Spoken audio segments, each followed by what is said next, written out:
Gerty Farish, the morning after the Wellington Brys entertainment, woke from dreams as happy as lilies. If they were less vivid in hue, more subdued to the half-tints of her personality and her experience, they were for that very reason better suited to her mental vision. Such flashes of joy as Lily moved in would have blinded Miss Farish, who was accustomed, in the way of happiness, to such scant light as shone through the cracks of other people's lives. Now she was the center of a little illumination of her own, a mild but unmistakable beam, compounded of Lawrence Selden's growing kindness to herself and the discovery that he extended his liking to Lily Bart.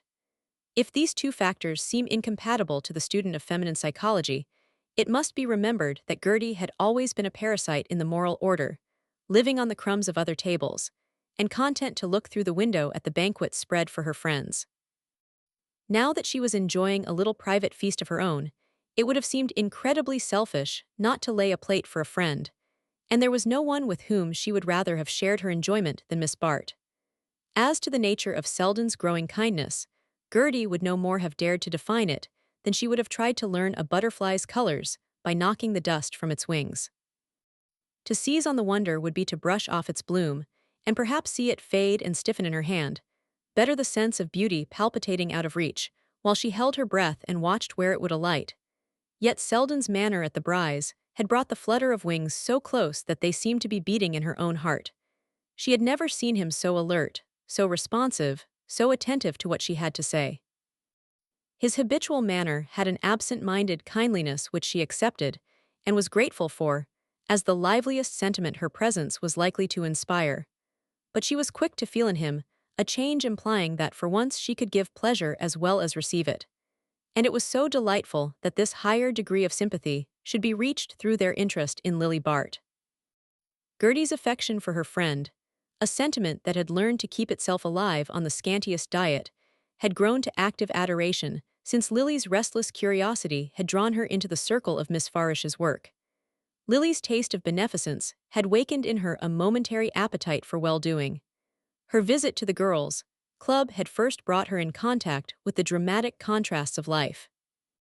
She had always accepted with philosophically calm the fact that such existences as hers were pedestaled on foundations of obscure humanity. The dreary limbo of dinginess lay all around and beneath that little illuminated circle in which life reached its finest efflorescence, as the mud and sleet of a winter night enclose a hot house filled with tropical flowers. All this was in the natural order of things, and the orchid basking in its artificially created atmosphere could round the delicate curves of its petals undisturbed by the ice on the panes. But it is one thing to live comfortably with the abstract conception of poverty, another to be brought in contact with its human embodiments. Lily had never conceived of these victims of fate otherwise than in the mass. That the mass was composed of individual lives, innumerable separate centers of sensation, with her own eager reachings for pleasure, her own fierce revulsions from pain, that some of these bundles of feeling were clothed in shapes not so unlike her own, with eyes meant to look on gladness, and young lips shaped for love. This discovery gave Lily one of those sudden shocks of pity that sometimes decentralize a life. Lily's nature was incapable of such renewal. She could feel other demands only through her own, and no pain was long vivid which did not press on an answering nerve. But for the moment, she was drawn out of herself by the interest of her direct relation with a world so unlike her own. She had supplemented her first gift by personal assistance to one or two of Miss Farish's most appealing subjects, and the admiration and interest her presence excited among the tired workers at the club ministered in a new form to her insatiable desire to please. Gerty Farish was not a close enough reader of character to disentangle the mixed threads of which Lily's philanthropy was woven. She supposed her beautiful friend to be actuated by the same motive as herself, that sharpening of the moral vision which makes all human suffering so near, and insistent that the other aspects of life fade into remoteness. Gerty lived by such simple formulas that she did not hesitate to class her friend's state with the emotional change of heart to which her dealings with the poor had accustomed her, and she rejoiced in the thought that she had been the humble instrument of this renewal. Now she had an answer to all criticisms of Lily's conduct. As she had said, she knew the real Lily, and the discovery that Selden shared her knowledge raised her placid acceptance of life to a dazzled sense of its possibilities.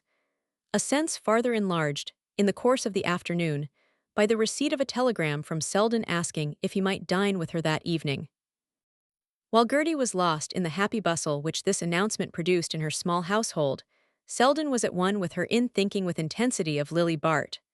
The case which had called him to Albany was not complicated enough to absorb all his attention, and he had the professional faculty of keeping a part of his mind free when its services were not needed. This part, which at the moment seemed dangerously like the whole, was filled to the brim with the sensations of the previous evening. Selden understood the symptoms. He recognized the fact that he was paying up, as there had always been a chance of his having to pay up, for the voluntary exclusions of his past.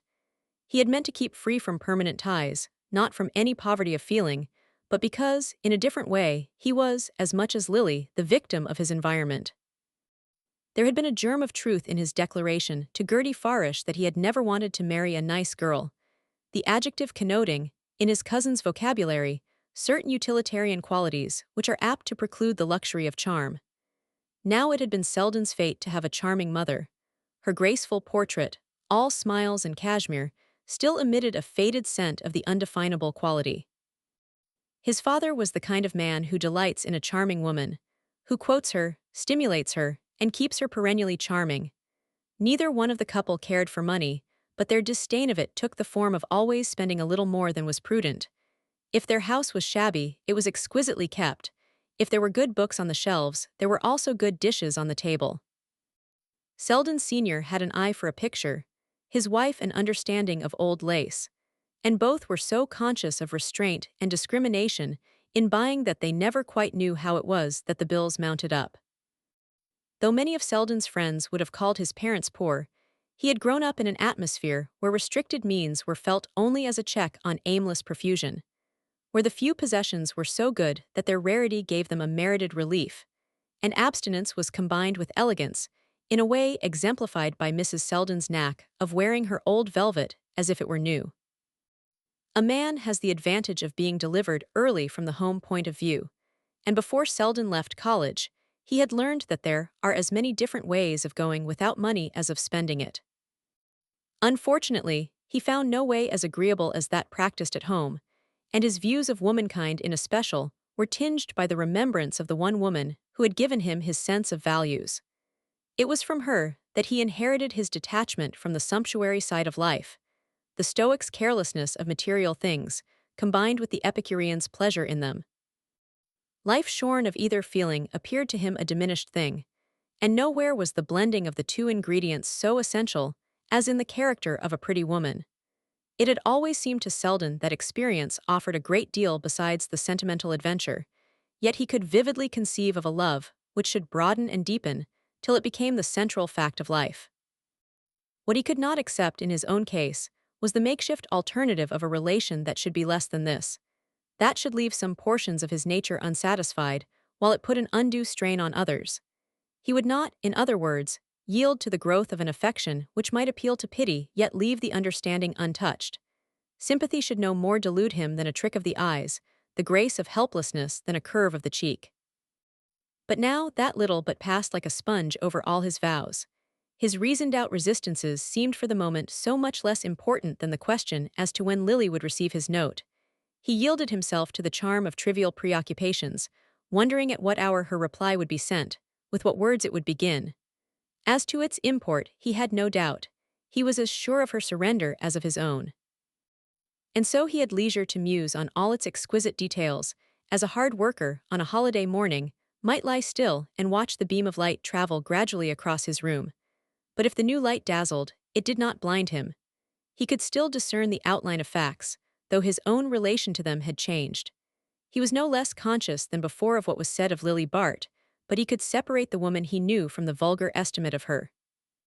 His mind turned to Gerty Farish's words, and the wisdom of the world seemed a groping thing beside the insight of innocence. Blessed are the pure in heart, for they shall see God, even the hidden God in their neighbor's breast. Selden was in the state of impassioned self-absorption that the first surrender to love produces. His craving was for the companionship of one whose point of view should justify his own, who should confirm, by deliberate observation, the truth to which his intuitions had leaped. He could not wait for the midday recess, but seized a moment's leisure in court to scribble his telegram to Gerty Farish. Reaching town, he was driven direct to his club, where he hoped a note from Miss Bart might await him. But his box contained only a line of rapturous assent from Gerty, and he was turning away disappointed when he was hailed by a voice from the smoking room. "Hallo, Lawrence, dining here. Take a bite with me, I've ordered a canvasback." He discovered Trenor, in his day clothes, sitting with a tall glass at his elbow behind the folds of a sporting journal. Selden thanked him but pleaded an engagement. "Hang it, I believe every man in town has an engagement tonight. I shall have the club to myself. You know how I'm living this winter, rattling round in that empty house. My wife meant to come to town today, but she's put it off again, and how is a fellow to dine alone in a room with the looking-glasses covered, and nothing but a bottle of Harvey sauce on the sideboard? I say, Lawrence, chuck your engagement and take pity on me. It gives me the blue devils to dine alone, and there's nobody but that canting ass Wetherall in the club. Sorry, Gus, I can't do it." As Selden turned away, he noticed the dark flush on Trenor's face, the unpleasant moisture of his intensely white forehead, the way his jeweled rings were wedged in the creases of his fat red fingers. Certainly the beast was predominating, the beast at the bottom of the glass. And he had heard this man's name coupled with Lily's. Bah, the thought sickened him. All the way back to his rooms he was haunted by the sight of Trenor's fat creased hands. On his table lay the note. Lily had sent it to his rooms. He knew what was in it before he broke the seal, a grey seal with beyond, beneath a flying ship. Ah, he would take her beyond the ugliness, the pettiness, the attrition and corrosion of the soul. Gerty's little sitting room sparkled with welcome when Selden entered it. Its modest effects, compact of enamel, paint, and ingenuity, spoke to him in the language just then sweetest to his ear. It is surprising how little narrow walls and a low ceiling matter when the roof of the soul has suddenly been raised. Gerty sparkled too, or at least shone with a tempered radiance. He had never before noticed that she had points. Really, some good fellow might do worse. Over the little dinner, and here again, the effects were wonderful, he told her she ought to marry. He was in a mood to pair off the whole world. She had made the caramel custard with her own hands. It was sinful to keep such gifts to herself. He reflected with a throb of pride that Lily could trim her own hats. She had told him so the day of their walk at Bellamont. He did not speak of Lily till after dinner. During the little repast, he kept the talk on his hostess, who, fluttered at being the center of observation, shone as rosy as the candle shades she had manufactured for the occasion. Selden evinced an extraordinary interest in her household arrangements, complimented her on the ingenuity with which she had utilized every inch of her small quarters, asked how her servant managed about afternoons out, learned that one may improvise delicious dinners in a chafing dish, and uttered thoughtful generalizations on the burden of a large establishment. When they were in the sitting room again, where they fitted as snugly as bits in a puzzle, and she had brewed the coffee and poured it into her grandmother's eggshell cups, his eye, as he leaned back, basking in the warm fragrance, lighted on a recent photograph of Miss Bart, and the desired transition was effected without an effort. The photograph was well enough, but to catch her as she had looked last night. Gerty agreed with him, never had she been so radiant. But could photography capture that light? There had been a new look in her face, something different. Yes, Selden agreed there had been something different. The coffee was so exquisite that he asked for a second cup, such a contrast to the watery stuff at the club. Ah, your poor bachelor with his impersonal club fare, alternating with the equally impersonal cuisine of the dinner party. A man who lived in lodgings missed the best part of life. He pictured the flavorless solitude of Trenor's repast, and felt a moment's compassion for the man. But to return to Lily, and again he returned, questioning, conjecturing, leading Gerty on, draining her inmost thoughts of their stored tenderness for her friend. At first she poured herself out unstintingly, happy in this perfect communion of their sympathies. His understanding of Lily helped to confirm her own belief in her friend. They dwelt together on the fact that Lily had had no chance. Gerty instanced her generous impulses, her restlessness and discontent. The fact that her life had never satisfied her proved that she was made for better things. She might have married more than once, the conventional rich marriage which she had been taught to consider the sole end of existence, but when the opportunity came, she had always shrunk from it. Percy Gryce, for instance, had been in love with her. Everyone at Bellamont had supposed them to be engaged, and her dismissal of him was thought inexplicable. This view of the Gryce incident chimed too well with Selden's mood not to be instantly adopted by him, with a flash of retrospective contempt for what had once seemed the obvious solution. If rejection there had been, and he wondered now that he had ever doubted it. Then he held the key to the secret, and the hillsides of Bellamont were lit up, not with sunset but with dawn. It was he who had wavered and disowned the face of opportunity, and the joy now warming his breast might have been a familiar inmate if he had captured it in its first flight. It was at this point, perhaps, that a joy just trying its wings in Gertie's heart dropped to earth and lay still. She sat facing Selden, repeating mechanically, "No, she has never been understood," and all the while she herself seemed to be sitting in the center of a great glare of comprehension. The little confidential room, where a moment ago their thoughts had touched elbows like their chairs, grew to unfriendly vastness, separating her from Selden by all the length of her new vision of the future, and that future stretched out interminably, with her lonely figure toiling down it, a mere speck on the solitude. "She is herself with a few people only, and you are one of them," she heard Selden saying. "And again, be good to her, Gertie, won't you? And she has it in her to become whatever she is believed to be. You'll help her by believing the best of her." The words beat on Gertie's brain like the sound of a language which has seemed familiar at a distance, but on approaching is found to be unintelligible. He had come to talk to her of Lily, that was all. There had been a third at the feast she had spread for him, and that third had taken her own place. She tried to follow what he was saying, to cling to her own part in the talk, but it was all as meaningless as the boom of waves in a drowning head, and she felt, as the drowning may feel, that to sink would be nothing beside the pain of struggling to keep up. Selden rose, and she drew a deep breath, feeling that soon she could yield to the blessed waves. "Mrs. Fisher, you say she was dining there." "There's music afterward, I believe I had a card from her." He glanced at the foolish pink-faced clock that was drumming out this hideous hour. "A 10:15, I might look in there now, the Fisher evenings are amusing. I haven't kept you up too late, Gertie, you look tired, I've rambled on and bored you." And in the unwanted overflow of his feelings, he left a cousinly kiss upon her cheek. At Mrs. Fisher's, through the cigar smoke of the studio, a dozen voices greeted Selden. A song was pending as he entered, and he dropped into a seat near his hostess, his eyes roaming in search of Miss Bart. But she was not there, and the discovery gave him a pang out of all proportion to its seriousness, since the note in his breast pocket assured him that at 4 the next day they would meet. To his impatience it seemed immeasurably long to wait, and half ashamed of the impulse, he leaned to Mrs. Fisher to ask, as the music ceased, if Miss Bart had not dined with her. "Lily." "She's just gone, she had to run off I forget where. Wasn't she wonderful last night?" "Who's that, Lily?" asked Jack Stepney from the depths of a neighboring armchair. "Really, you know I'm no prude, but when it comes to a girl standing there as if she was up at auction, I thought seriously of speaking to Cousin Julia." "You didn't know Jack had become our social censor, Mrs. Fisher," said to Selden with a laugh, and Stepney spluttered amid the general derision. "But she's a cousin, hang it, and when a man's married, town talk was full of her this morning." "Yes, lively reading that was," said Mr. Ned Van Alstyne, stroking his mustache to hide the smile behind it.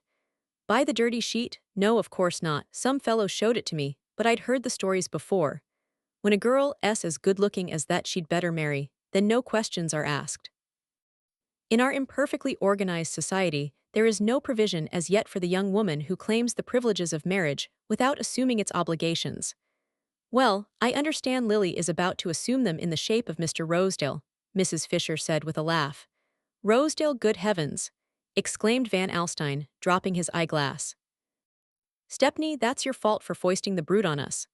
"Oh, confound it, you know we do marry Rosedale in our family," Stepney languidly protested, but his wife, who sat in oppressive bridal finery at the other side of the room, quelled him with the judicial reflection, "In Lily's circumstances it's a mistake to have too high a standard." "I hear even Rosedale has been scared by the talk lately," Mrs. Fisher rejoined, but the sight of her last night sent him off his head. "What do you think he said to me after her tableau? 'My God, Mrs. Fisher, if I could get Paul Morpeth to paint her like that, the picture'd appreciate 100% in 10 years. By Jove, but isn't she about somewhere?" exclaimed Van Alstyne, restoring his glass with an uneasy glance. "No, she ran off while you were all mixing the punch downstairs. Where was she going, by the way? What's on tonight? I hadn't heard of anything." "Oh, not a party, I think," said an inexperienced young Farish who had arrived late. "I put her in her cab as I was coming in, and she gave the driver the Trenors' address." "The Trenors?" exclaimed Mrs. Jack Stepney. "Why, the house is closed. Judy telephoned me from Bellamont this evening." Did she? That's queer, I'm sure I'm not mistaken. Well, come now, Trenner's there anyhow. Well, the fact is, I've no head for numbers, he broke off, admonished by the nudge of an adjoining foot and the smile that circled the room. Its unpleasant light, Selden had risen and was shaking hands with his hostess. The air of the place stifled him, and he wondered why he had stayed in it so long. On the doorstep he stood still, remembering a phrase of Lily's, "It seems to me you spend a good deal of time in the element you disapprove of." Well, what had brought him there but the quest of her? It was her element, not his. But he would lift her out of it, take her beyond. That beyond, on her letter, was like a cry for rescue. He knew that Perseus's task is not done when he has loosed Andromeda's chains, for her limbs are numb with bondage, and she cannot rise and walk, but clings to him with dragging arms as he beats back to land with his burden. Well, he had strength for both. It was her weakness which had put the strength in him. It was not, alas, a clean rush of waves they had to win through, but a clogging morass of old associations and habits, and for the moment its vapors were in his throat. But he would see clearer, breathe freer in her presence. She was at once the dead weight at his breast, and the spar which should float them to safety. He smiled at the whirl of metaphor with which he was trying to build up a defense against the influences of the last hour. It was pitiable that he, who knew the mixed motives on which social judgments depend, should still feel himself so swayed by them. How could he lift Lily to a freer vision of life, if his own view of her was to be colored by any mind in which he saw her reflected? The moral oppression had produced a physical craving for air, and he strode on, opening his lungs to the reverberating coldness of the night. At the corner of Fifth Avenue, Van Alstyne hailed him with an offer of company. Walking, a good thing to blow the smoke out of one's head. Now that women have taken to tobacco, we live in a bath of nicotine. It would be a curious thing to study the effect of cigarettes on the relation of the sexes. Smoke is almost as great a solvent as divorce. Both tend to obscure the moral issue. Nothing could have been less consonant with Selden's mood than Van Alstyne's after-dinner aphorisms, but as long as the latter confined himself to generalities, his listeners' nerves were in control. Happily, Van Alstyne prided himself on his summing up of social aspects, and with Selden for audience was eager to show the sureness of his touch. Mrs. Fisher lived in an east side street near the park, and as the two men walked down Fifth Avenue, the new architectural developments of that versatile thoroughfare invited Van Alstyne's comment. That Grainer house, now, a typical rung in the social ladder. The man who built it came from a milieu where all the dishes are put on the table at once. His facade is a complete architectural meal. If he had omitted a style, his friends might have thought the money had given out. Not a bad purchase for Rosedale, though, attracts attention and awes the Western sightseer. By and by he'll get out of that phase and want something that the crowd will pass and the few pause before. Especially if he marries my clever cousin, Selden dashed in with the query, and the Wellington Brys. Rather clever of its kind, don't you think? They were just beneath the wide white facade, with its rich restraint of line, which suggested the clever corseting of a redundant figure. That's the next stage, the desire to imply that one has been to Europe and has a standard. I'm sure Mrs. Bry thinks her house a copy of the Trianon. In America, every marble house with gilt furniture is thought to be a copy of the Trianon. What a clever chap that architect is, though, how he takes his client's measure. He has put the whole of Mrs. Bry in his use of the composite order. Now for the Trenners, you remember, he chose the Corinthian, exuberant but based on the best precedent. The Trenner house is one of his best things, doesn't look like a banqueting hall turned inside out. I hear Mrs. Trenner wants to build out a new ballroom, and that divergence from Gus on that point keeps her at Bellamont. The dimensions of the Brys' ballroom must rankle. You may be sure she knows 'em as well as if she'd been there last night with a yard measure. Who said she was in town, by the way? That Farish boy. She isn't, I know. Mrs. Stepney was right. The house is dark, you see. I suppose Gus lives in the back. He had halted opposite the Trenners' corner, and Selden perforce stayed his steps also. The house loomed obscure and uninhabited. Only an oblong gleam above the door spoke of provisional occupancy. They've bought the house at the back. It gives them 150 feet in the side street. There's where the ballroom's to be, with a gallery connecting it, billiard room and so on above. I suggested changing the entrance and carrying the drawing room across the whole Fifth Avenue front. You see, the front door corresponds with the windows. The walking stick, which Van Alstyne swung in demonstration, dropped to a startled hallo as the door opened, and two figures were seen silhouetted against the hall light. At the same moment a hansom halted at the curbstone, and one of the figures floated down to it in a haze of evening draperies, while the other, black and bulky, remained persistently projected against the light. For an immeasurable second the two spectators of the incident were silent, then the house door closed, the hansom rolled off, and the whole scene slipped by as if with the turn of a stereopticon. Van Alstyne dropped his eyeglass with a low whistle. Ahem, nothing of this, Selden. As one of the family, I know I may count on you. Appearances are deceptive, and Fifth Avenue is so imperfectly lighted. Good night, said Selden, turning sharply down the side street without seeing the other's extended hand. Alone with her cousin's kiss, Gerty stared upon her thoughts. He had kissed her before, but not with another woman on his lips. If he had spared her that she could have drowned quietly, welcoming the dark flood as it submerged her. But now the flood was shot through with glory, and it was harder to drown at sunrise than in darkness. Gerty hid her face from the light, but it pierced to the crannies of her soul. She had been so contented, life had seemed so simple and sufficient, why had he come to trouble her with new hopes? And Lily, her best friend. Womanlike, she accused the woman. Perhaps, had it not been for Lily, her fond imagining might have become truth. Selden had always liked her, had understood and sympathized with the modest independence of her life. He, who had the reputation of weighing all things in the nice balance of fastidious perceptions, had been uncritical and simple in his view of her. His cleverness had never overawed her because she had felt at home in his heart. And now she was thrust out, and the door barred against her by Lily's hand. Lily, for whose admission there she herself had pleaded. The situation was lighted up by a dreary flash of irony. She knew Selden, she saw how the force of her faith in Lily must have helped to dispel his hesitations. She remembered, too, how Lily had talked of him. She saw herself bringing the two together, making them known to each other. On Selden's part, no doubt, the wound inflicted was inconscient. He had never guessed her foolish secret, but Lily must have known. When, in such matters, are a woman's perceptions at fault?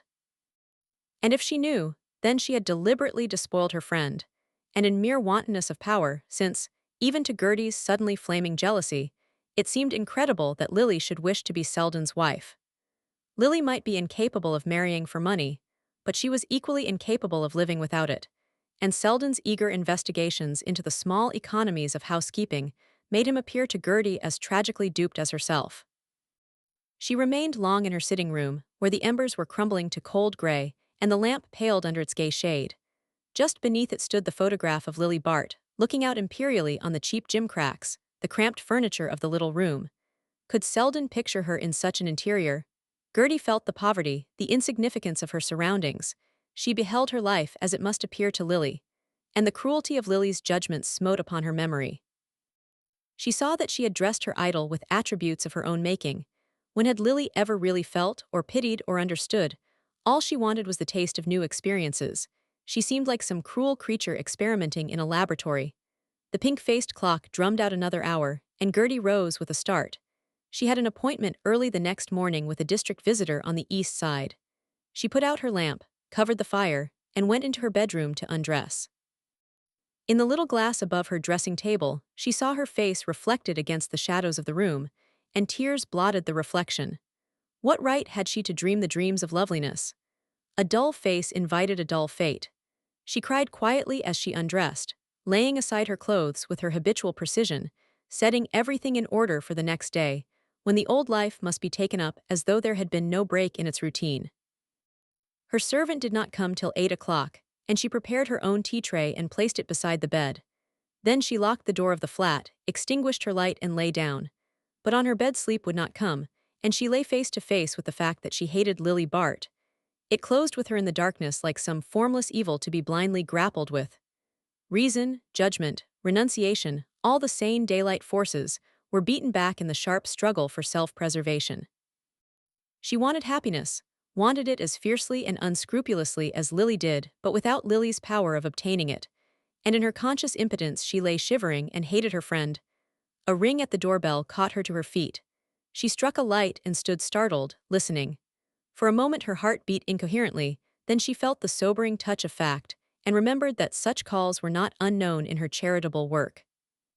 She flung on her dressing gown to answer the summons, and unlocking her door, confronted the shining vision of Lily Bart.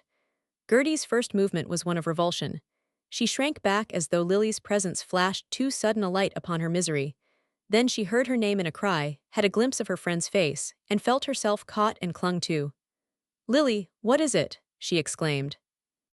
Miss Bart released her and stood breathing brokenly, like one who has gained shelter after a long flight. "I was so cold, I couldn't go home. Have you a fire?" Gertie's compassionate instincts, responding to the swift call of habit, swept aside all her reluctances.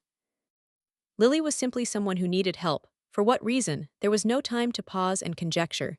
Disciplined sympathy checked the wonder on Gertie's lips, and made her draw her friend silently into the sitting room and seat her by the darkened hearth. "There is kindling wood here, the fire will burn in a minute." She knelt down, and the flame leapt under her rapid hands. It flashed strangely through the tears which still blurred her eyes, and smote on the white ruin of Lily's face. The girls looked at each other in silence, then Lily repeated, "I couldn't go home." "No, no, you came here, dear. You're cold and tired, sit quiet, and I'll make you some tea." Gertie had unconsciously adopted the soothing note of her trade. All personal feeling was merged in the sense of ministry, and experience had taught her that the bleeding must be stayed before the wound is probed. Lily sat quiet, leaning to the fire. The clatter of cups behind her soothed her as familiar noises hush a child whom silence has kept wakeful. But when Gertie stood at her side with the tea, she pushed it away and turned an estranged eye on the familiar room. "I came here because I couldn't bear to be alone," she said. Gertie set down the cup and knelt beside her. "Lily, something has happened, can't you tell me?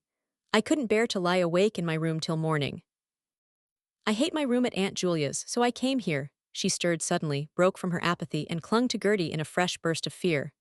"Oh, Gertie, the Furies, you know the noise of their wings alone at night in the dark. But you don't know there is nothing to make the dark dreadful to you." The words, flashing back on Gertie's last hours, struck from her a faint derisive murmur. But Lily, in the blaze of her own misery, was blinded to everything outside it. "You'll let me stay." "I shan't mind when daylight comes. Is it late? Is the night nearly over? It must be awful to be sleepless. Everything stands by the bed and stares." Miss Farish caught her straying hands. "Lily, look at me. Something has happened, an accident. You have been frightened. What has frightened you? Tell me if you can, a word or two, so that I can help you." Lily shook her head. "I am not frightened, that's not the word. Can you imagine looking into your glass some morning and seeing a disfigurement, some hideous change that has come to you while you slept? Well, I seem to myself like that. I can't bear to see myself in my own thoughts. I hate ugliness, you know, I've always turned from it, but I can't explain to you, you wouldn't understand." She lifted her head and her eyes fell on the clock. "How long the night is, and I know I shan't sleep tomorrow. Someone told me my father used to lie sleepless and think of horrors. And he was not wicked, only unfortunate, and I see now how he must have suffered lying alone with his thoughts. But I am bad, a bad girl, all my thoughts are bad, I have always had bad people about me. Is that any excuse? I thought I could manage my own life, I was proud. But now I'm on their level." Sobs shook her, and she bowed to them like a tree in a dry storm.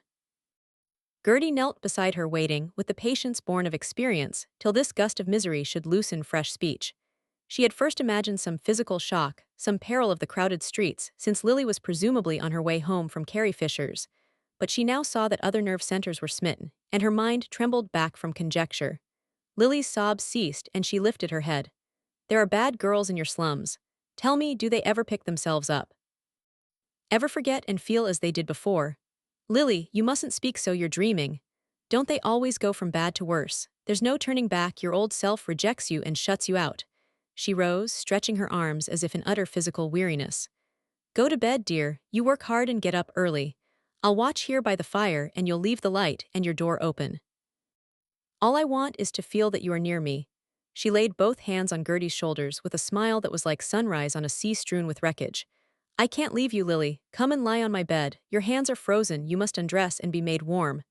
Gertie paused with sudden compunction. "But Mrs. Peniston, it's past midnight, what will she think? She goes to bed, I have a latchkey, it doesn't matter, I can't go back there." "There's no need to, you shall stay here. But you must tell me where you have been. Listen, Lily, it will help you to speak." She regained Miss Bart's hands and pressed them against her. "Try to tell me, it will clear your poor head. Listen, you were dining at Carrie Fisher's."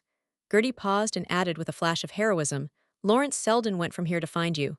At the word, Lily's face melted from locked anguish to the open misery of a child. Her lips trembled and her gaze widened with tears. "He went to find me, and I missed him. Oh, Gertie, he tried to help me. He told me, he warned me long ago. He foresaw that I should grow hateful to myself." The name, as Gertie saw with a clutch at the heart, had loosened the springs of self-pity in her friend's dry breast, and tear by tear Lily poured out the measure of her anguish. She had dropped sideways in Gertie's big armchair, her head buried where lately Selden's had leaned, in a beauty of abandonment that drove home to Gertie's aching senses the inevitableness of her own defeat. Ah, it needed no deliberate purpose on Lily's part to rob her of her dream. To look on that prone loveliness was to see in it a natural force, to recognize that love and power belong to such as Lily, as renunciation and service are the lot of those they despoil. But if Selden's infatuation seemed a fatal necessity, the effect that his name produced shook Gertie's steadfastness with a last pang. Men pass through such superhuman loves and outlive them. They are the probation subduing the heart to human joys. How gladly Gertie would have welcomed the ministry of healing, how willingly have soothed the sufferer back to tolerance of life. But Lily's self-betrayal took this last hope from her. The mortal maid on the shore is helpless against the siren who loves her prey. Such victims are floated back dead from their adventure. Lily sprang up and caught her with strong hands. Gertie, you know him, you understand him, tell me, if I went to him, if I told him everything, if I said, I am bad through and through, I want admiration, I want excitement, I want money. Yes, money. That's my shame, Gertie, and it's known, it's said of me, it's what men think of me, if I said it all to him, told him the whole story, said plainly. I've sunk lower than the lowest, for I've taken what they take and not paid as they pay. Oh, Gertie, you know him, you can speak for him. If I told him everything, would he loathe me? Or would he pity me and understand me and save me from loathing myself? Gertie stood cold and passive. She knew the hour of her probation had come, and her poor heart beat wildly against its destiny. As a dark river sweeps by under a lightning flash, she saw her chance of happiness surge past under a flash of temptation. What prevented her from saying, he is like other men? She was not so sure of him, after all. But to do so would have been like blaspheming her love. She could not put him before herself in any light but the noblest. She must trust him to the height of her own passion. Yes, I know him, he will help you, she said. And in a moment Lily's passion was weeping itself out against her breast. There was but one bed in the little flat, and the two girls lay down on it side by side when Gertie had unlaced Lily's dress and persuaded her to put her lips to the warm tea. The light extinguished, they lay still in the darkness, Gertie shrinking to the outer edge of the narrow couch to avoid contact with her bedfellow. Knowing that Lily disliked to be caressed, she had long ago learned to check her demonstrative impulses toward her friend. But tonight every fiber in her body shrank from Lily's nearness. It was torture to listen to her breathing and feel the sheet stir with it. As Lily turned and settled to complete a rest, a strand of her hair swept Gertie's cheek with its fragrance. Everything about her was warm and soft and scented. Even the stains of her grief became her as raindrops do the beaten rose.